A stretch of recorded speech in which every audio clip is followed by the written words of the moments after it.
പാർത്ഥസാരഥിക്ക് മുന്നിൽ പാൽപായസ പൊങ്കാല അർപ്പിച്ച് ഭക്തർ. മുതുവിലാക്കാട് ശ്രീ പാർത്ഥസാരഥി ക്ഷേത്രത്തിൽ അഷ്ടമിരോഹിണി മഹോത്സവത്തോടനുബന്ധിച്ച് നടന്ന പാൽപായസ പൊങ്കാല ഭക്തിസാന്ദ്രം.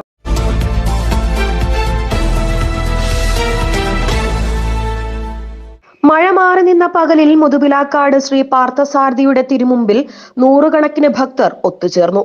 ക്ഷേത്ര മേൽശാന്തി പൊങ്കാലയടുപ്പിലേക്ക് തീ പകർന്നു.